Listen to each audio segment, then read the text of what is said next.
Awit at papuri, alay namin sa'yo, dinggin ang dalangin at pagsamo ng bayan mo.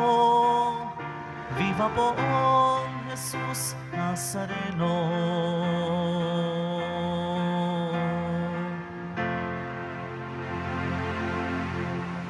Simulan natin ang ating pagdiriwang sa ngalan ng Ama at ng Anak at ng Espiritu Santo.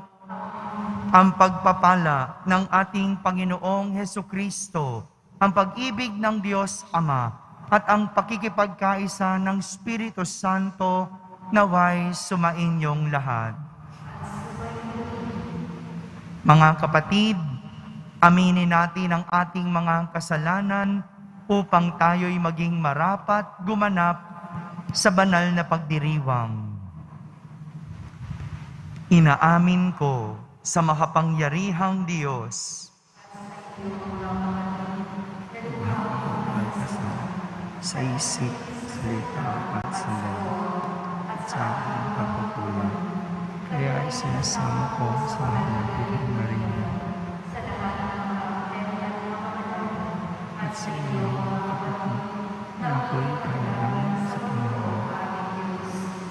Kaawan tayo na makapangyarihang Diyos, patawarin tayo sa ating mga kasalanan at patnubayan tayo sa buhay na walang hanggan. Panginoon, kaawaan mo kami. Kristo, kaawaan mo kami.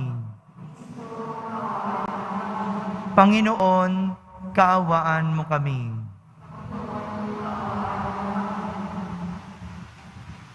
Manalangin tayo. Ama naming makapangyarihan, gawin mong kami mabihisan ng tanang kabutihan ng puso ng iyong anak na minamahal, at pag-alabi nawa kami ng kanyang loobin at kaisipan, upang kaming naging kanyang kalarawan ay maging dapat makasalo sa walang maliw na katubusan. Sa pamamagitan niya, kasama ng Espiritu Santo, magpa sa walang hanggan. Pagbasa mula sa aklat ni Sira. Si David ay hinirang sa lahat ng kalalakihan sa Israel. Parang taba na inihiwalay sa handog na inaaalay. Pinaglaruan lamang niya ang leon na wari bisirong kambing, at ang mga oso na wari maliliit na tupa. Binatilyo pa lamang siya nang patayin niya ang higante, at sagipin sa kahihiyan ang bayang Israel. Pinabagsak niya ang palalong si Goliath sa pamamagitan ng isang bato na ibinala niya sa kanyang saltik, sapagkat nanawagan siya sa Panginoong kataas-taasan. Pinag-ibayo nito ang lakas ng kanyang bisig, at napatay niya ang batikang mandirigma ng kaaway, upang igalang ng mga bansa ang kapangyarihan ng kanyang bayan. Kaya tinawag siyang ang nagwagi sa 10,000,000. At noong igawad sa kanya ang korona ng pagkahari, ipinagdiwang siya ng bayan, sapagkat hinirang siya ng Panginoon. Nilupig niya ang mga kaaway na Filisteo, at pinasuko sila hanggang sa panahong ito. Nagpasalamat siya sa Diyos sa lahat niyang nagawa. Sa kataas-taasan at kabanal-banalan niya iniukol ang karangalan. Humabi siya ng mga awit na nagmumula sa kaibuturan ng puso, upang ipakilala ang pag-ibig niya sa may kapal. Naglagay siya ng mga awit at manunugtog, upang umawit sa harap ng altar, sa saliw ng mga alpa. Pinaringal niya ang pagdiriwang ng mga pista, at itinakda ang kanilang mga araw sa loob ng 1 taon. Ano pat umalingaw sa tahanan ng Panginoon, ang papuri sa kanyang banal na pangalan. Mula sa pagbukang liwayway hanggang sa paglubog ng araw, pinatawad siya ng Panginoon sa kanyang mga kasalanan at ibinigay sa kanya ang kapangyarihan magpakailanman. Iginawad sa kanya ang korona ng pagkahari at ipinangako sa kanyang angkan ang trono ng Israel. Ang salita ng Diyos. Salamat sa Diyos. Purihin ang Diyos ng lahat, siya'y aking tagapagligtas. Purihin ang Diyos ng lahat, siya'y aking tagapagligtas. Ang Diyos na ito ay ganap ang gawa, at maaasahan ang kanyang salita. Siya ay kalasag ng mayroong nasang, at naghahanap ng kanyang kalinga. Purihin ang Diyos ng lahat, siya'y aking tagapagligtas. Panginooy buhay, siya'y tagapagligtas. Matibay kong muog, purihin ng lahat.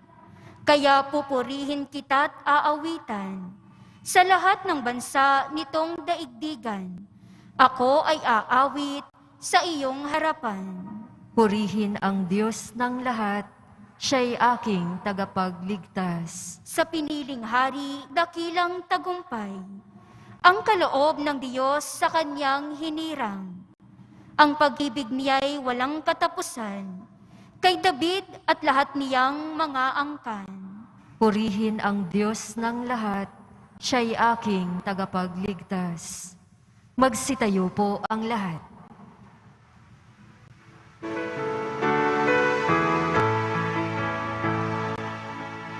Alleluia,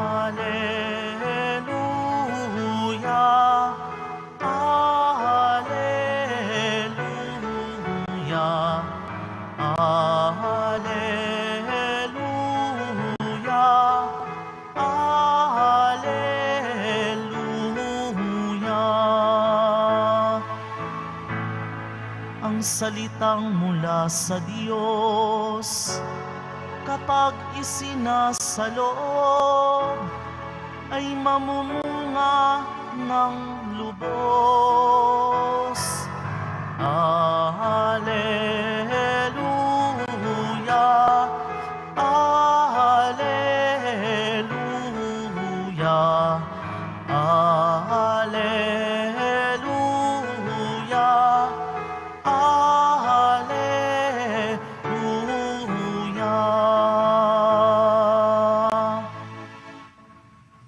Sumainyo ang Panginoon. At sumaiyo rin. Ang mabuting balita ng Panginoon ayon kay San Marcos. Papuri sa iyo, Panginoon.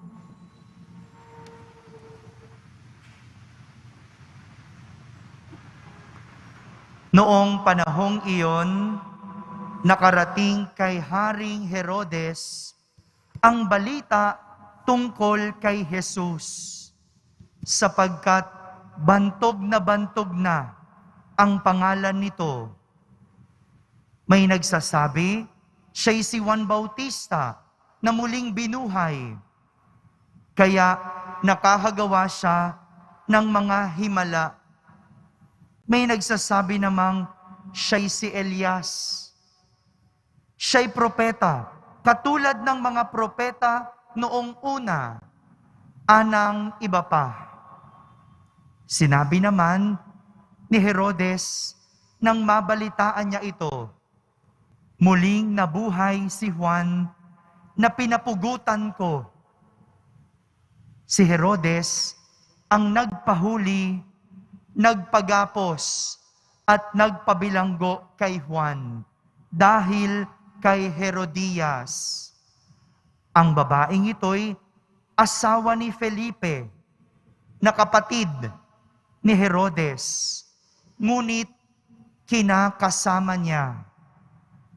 Laging sinasabi sa kanya ni Juan, hindi matuwid na kunin ninyo ang asawa ng inyong kapatid.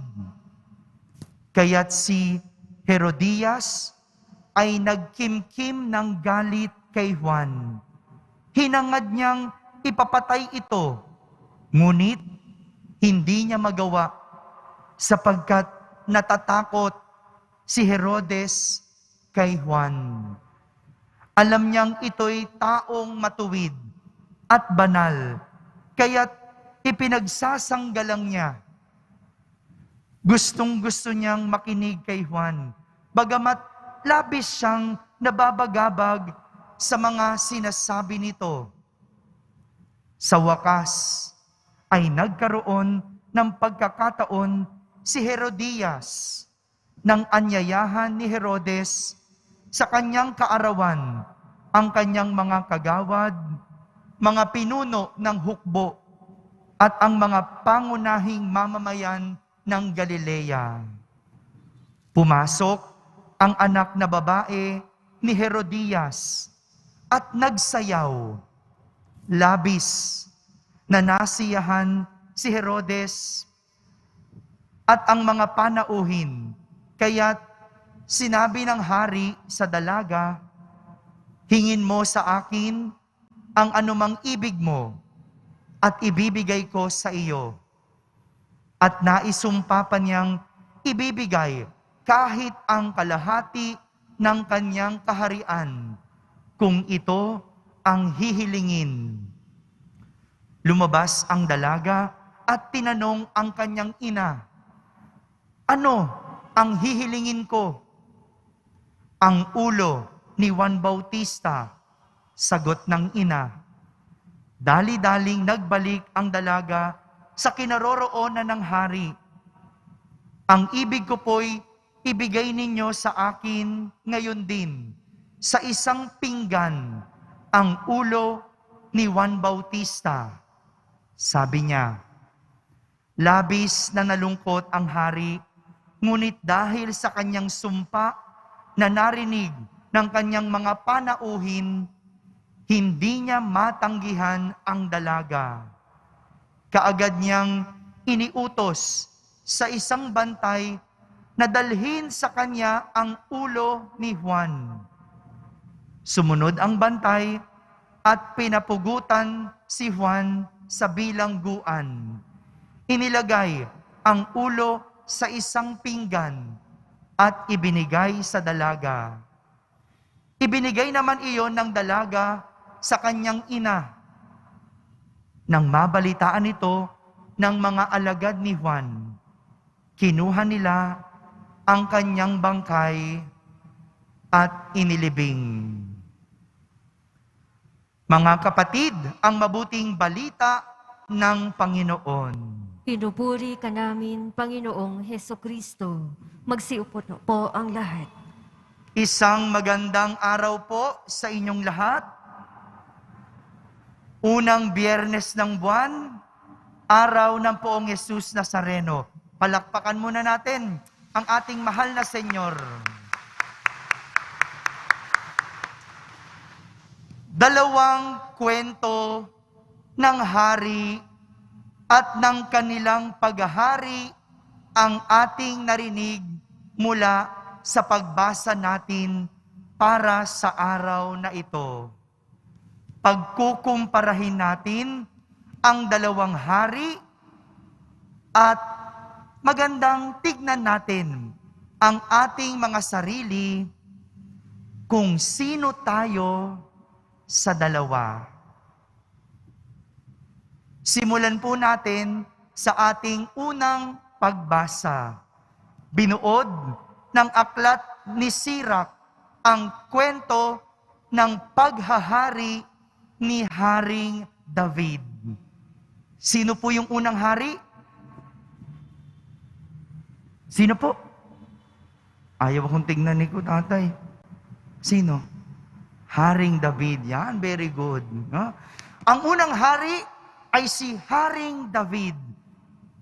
Bago pa siya hinirang na maging hari, si Haring David ay isang matapat at masunurin sa Diyos.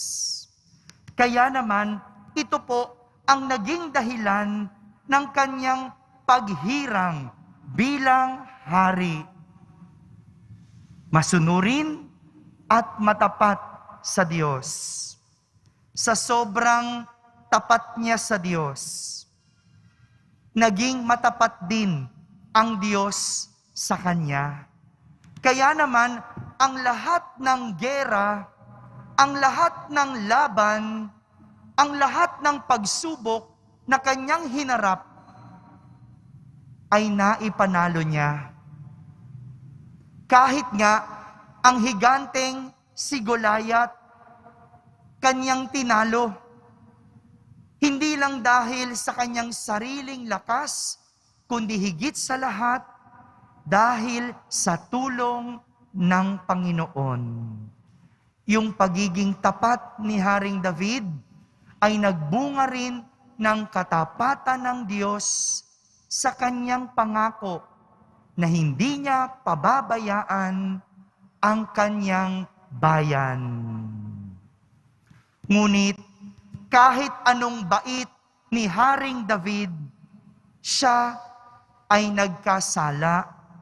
Siya ay nahulog sa tukso at kanyang sinipingan ang hindi niya asawa.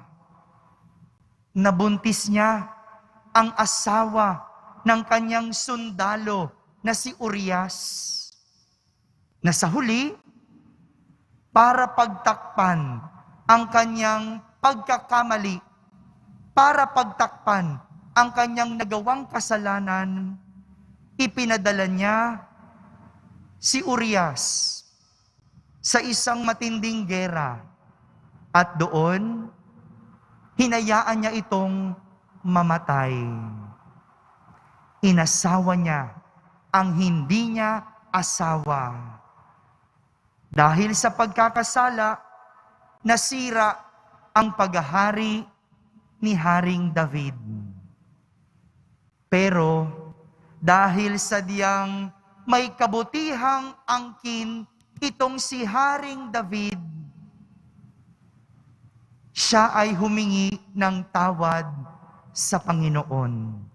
Tinanggap niya ang kanyang nagawang kasalanan. Inamin niya ang kanyang nagawang mali at humingi ng tawad sa Panginoon. Samantala, sa ating ebanghelyo, kwento naman ni Haring Herodes ang ating narinig. Sino po yung pangalawang hari? Haring Herodes. Yung una?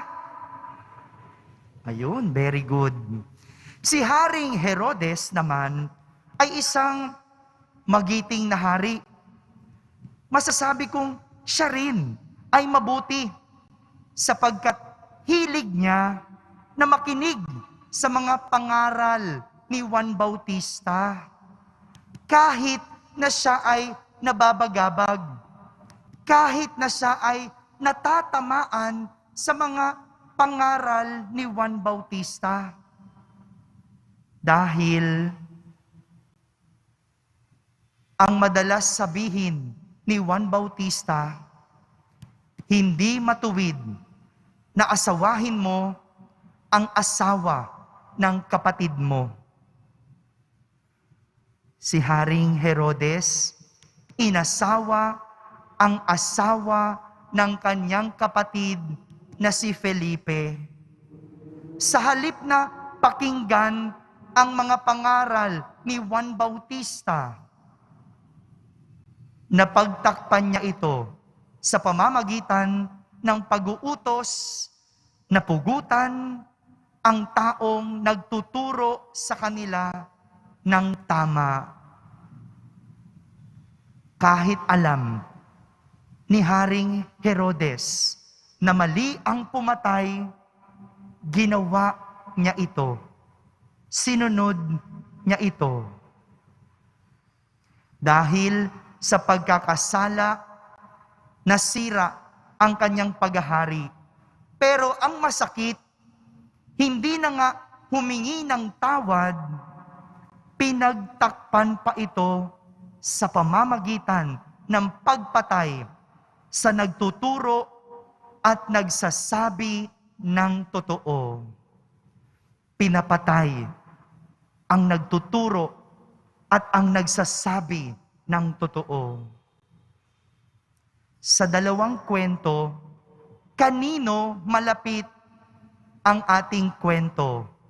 Sa dalawang karakter, kanino tayo maikukumpara? Lahat naman po tayo nagkakamali. Lahat tayo nagkakasala gaya ng dalawang hari. Ngunit isa sa kanila marunong humingi ng tawad.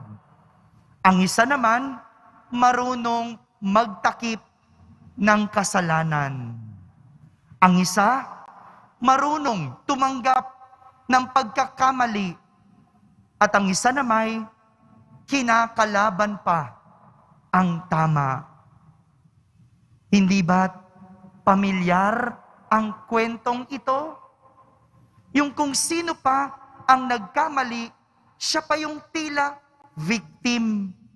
Kung sino pa ang nagkasala, siya pa ang umaarteng nakakaawa. Hindi na nga humingi ng tawad, pinangangatwiranan pa ang nagawang kasalanan. Nakakatakot. Nakakatakot magkaroon ng ganitong klaseng hari. Pero ang mas nakakatakot, kung magiging ganito din tayo. Yung nagkamali at hindi marunong humingi ng tawad. Yung nagkamali pero hindi marunong itama ang pagkakamali. At ang masakit, pinapangatwiranan pa ito. Nakakatakot. Minsan na tayong nagkamali. Minsan na tayong nakagawa ng mali. Huwag na sana nating ulitin. May pagkakataon tayong itama. Pero huwag lang basta-basta itama. Kailangan humingi rin ng tawad. Malinaw kung ano ang nais ituro sa atin ng ating mga pagbasa. Pero malalaman lang natin ang tunay na aral kung makikita natin kung sino tayo sa dalawang hari. Ako ba ang haring nagkamali at humingi ng tawad? O ako ang haring nagkamali pero pinagtakpan ang kasalanan? Amen? Amen.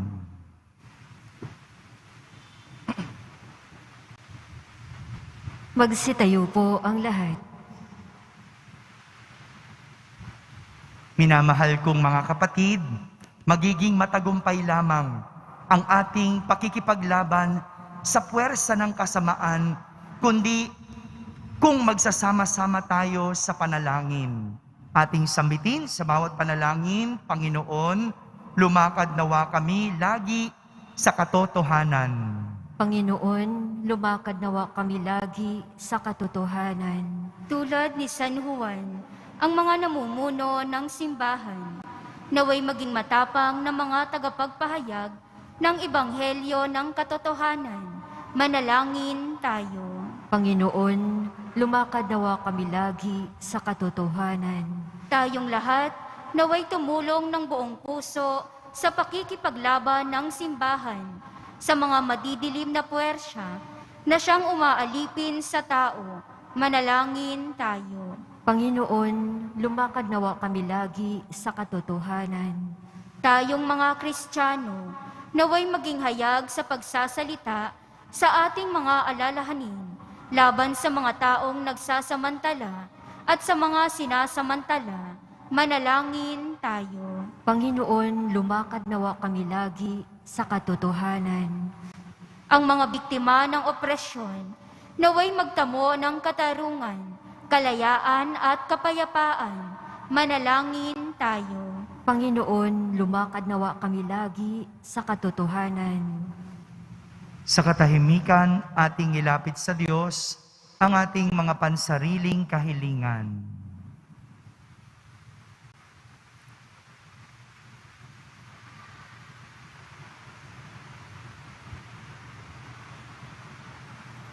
Manalangin tayo.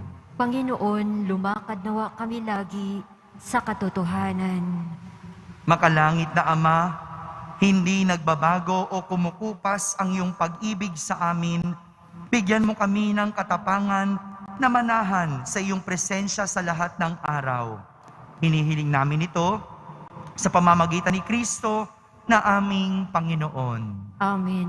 Magsiupo na po ang lahat.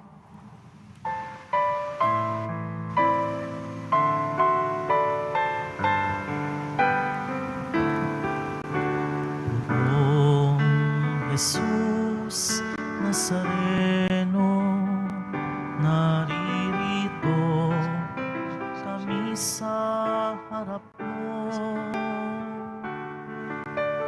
Alak at tinapay, alay namin sa'yo. Mula sa tangkay ng ubas at butil ng trigo, upang maging dugo't katawan mo.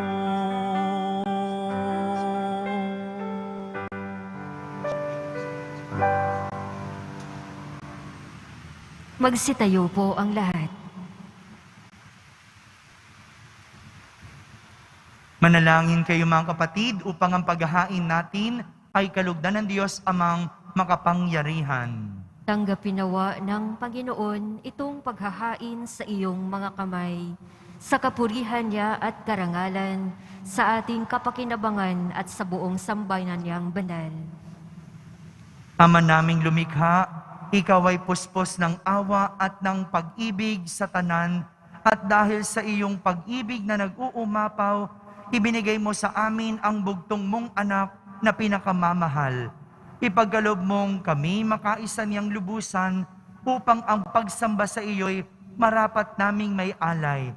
Sa pamamagitan niya, kasama ng Espiritu Santo, magpa sa walang hanggan. Amen. Sumainyo ang Panginoon. At sumaiyo rin. Itaas sa Diyos ang inyong puso at diwa. Itinaas na namin sa Panginoon. Pasalamatan natin ang Panginoong ating Diyos. Marapat na siya ay pasalamatan.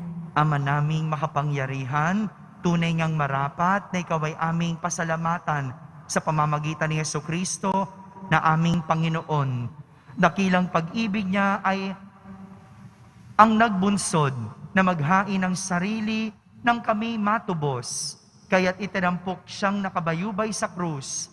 Mula sa kanyang tagilirang sinibat, dugot tubig ay masaganang dumanak, kaya't sambayanan mo'y dito na banaag.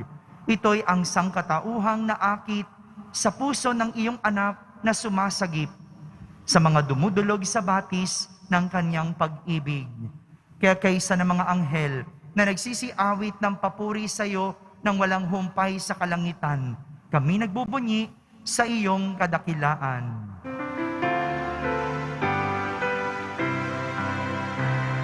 Banal ka, poong may kapal, banal ang iyong pangalan, banal ang iyong kaharian. Langit lupa'y nagpupugay sa iyong kadakilaan. Dinarakilahan ng lahat ang naparito mong anak, na siyang nagmulat sa bulag, sa pilay ay nagpalakad, at nakiramay sa lahat. Magsiluhod po ang lahat. Ama naming banal, ikaw ang bukal ng tanang kabanalan. Kaya't sa pamagitan ng iyong Espiritu, ay gawin mong banal ang mga kaloob na ito, upang para sa amin ay maging katawan at dugo ng aming Panginoong Hesukristo. Bago niya pinagtiisang kusang loob na maging handog, hinawakan niyang tinapay, pinasalamatan kanya, pinaghati-hati niya iyon, iniyabot sa kanyang mga lagad at sinabi, "Tanggapin ninyong lahat ito at kanin, ito ang aking katawan na inihahandog para sa inyo."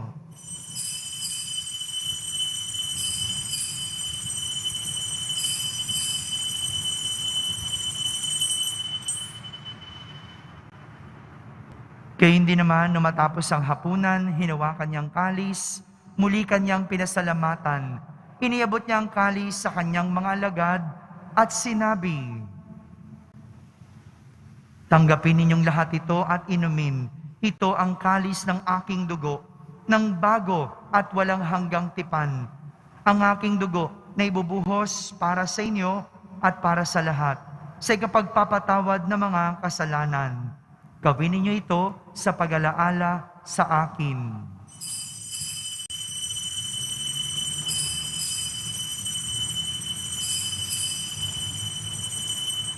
Magsitayo po ang lahat.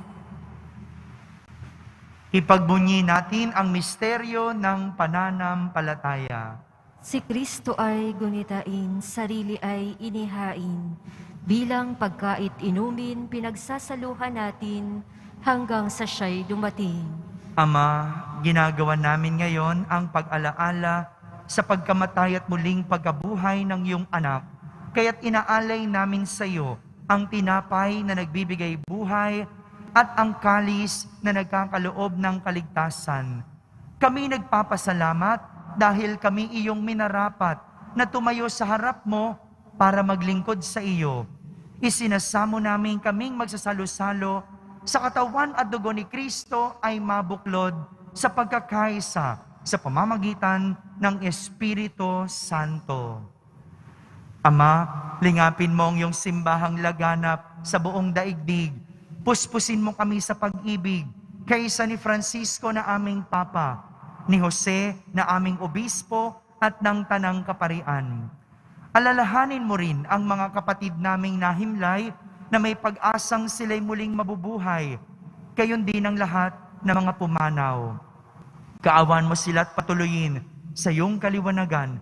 Kaawan mo at pagindapating kaming lahat na makasalo sa iyong buhay na walang wakas.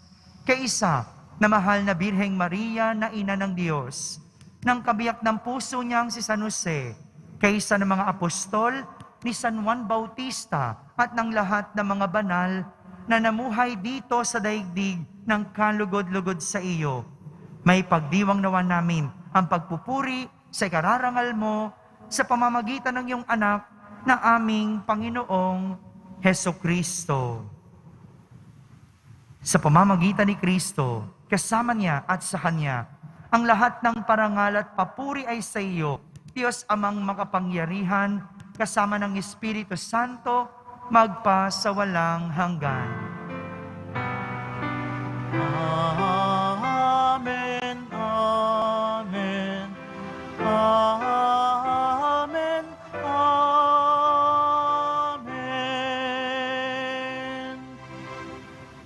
Sa tagubilin ng mga nakahagaling na utos at turo ni Jesus na Panginoon natin at Diyos, ipahayag natin ng lakas loob.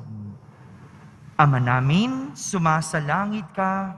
Sambahin ang ngalan mo, mapasa amin ang kaharian mo, sundin ang loob mo dito sa lupa para nang sa langit. Bigyan mo kami ngayon ng aming kakanin sa araw-araw at patawarin mo kami sa aming mga sala para nang pagpapatawad namin sa nagkakasala sa amin. At huwag mo kaming ipahintulot sa tukso at iadya mo kami sa lahat ng masama. Hinihiling namin kami iadya sa lahat ng masama. Pagkalooban ng kapayapaan araw-araw, iligtas sa kasalanan at ilayo sa lahat ng kapahamakan.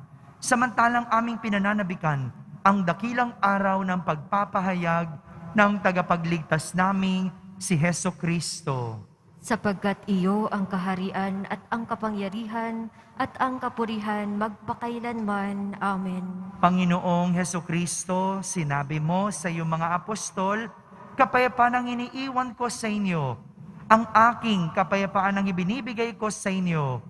Tunghayan mo ang aming pananampalataya at huwag ang aming pagkakasala. Pagkalooban mo kami ng kapayapaan at pagkakaisa ayon sa iyong kalooban, kasama ng Espiritu Santo, magpa sa walang hanggan. Amen. Ang kapayapaan ng Panginoon ay laging sumainyo. At sumaiyo rin. Magbigayan kayo ng kapayapaan sa isa't isa. Kapayapaan po para sa lahat. Kordero ng Diyos na nag-aalis ng mga kasalanan ng sanlibutan, maawa ka sa amin. Kordero ng Diyos na nag-aalis ng mga kasalanan ng sanlibutan, maawa ka sa amin. Kordero ng Diyos na nag-aalis ng mga kasalanan ng sanlibutan, ipagkaloob mo sa amin ang kapayapaan. Magsiluhod po ang lahat.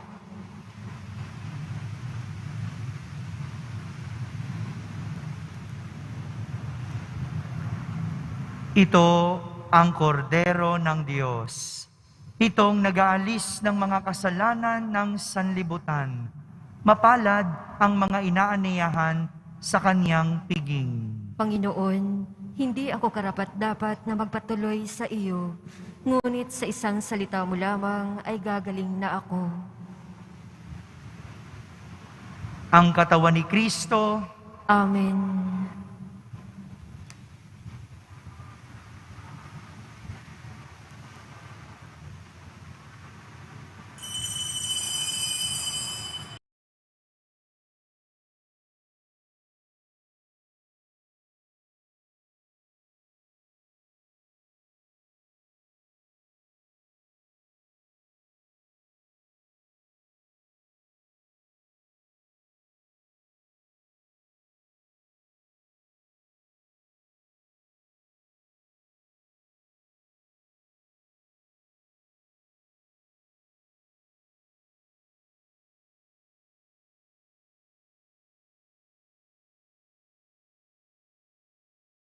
Po ang lahat. manalangin tayo. Ama naming mapagmahal, kami nagsalo-salo sa iyong piging na pag-ibig na banal, ay nagmamakaawang iyong pagbigyan, upang si Kristo ay makalarawan sa lupang ibabaw at maging marapat na makatambal siya sa kalangitan. Sa pamamagitan niya, kasama ng Espiritu Santo, magpasawalang hanggan. Amen. Mga kapatid, ang mali ay mali. Kaya inasawa ang asawa ng iba o kinuha ang material ng iba. Ito ay mali. Kaya dapat hindi ito pinagtatakpan, hindi ito pinangangatwiranan, at hindi ito sinusuportahan.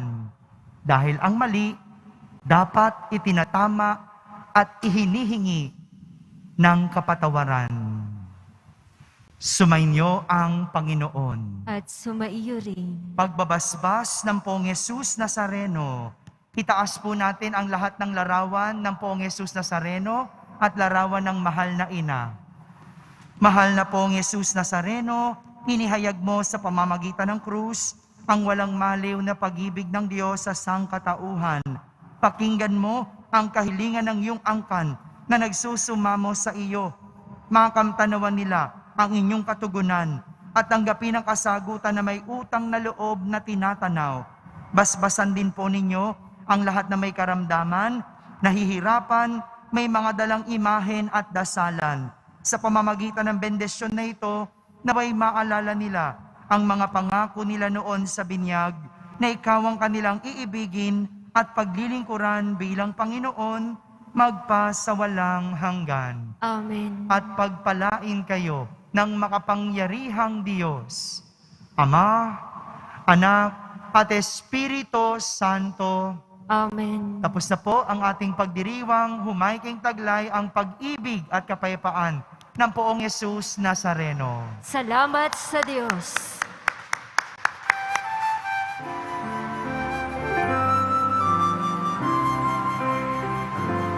Nuestro Padre Jesus Nazareno, sinasamba ka namin.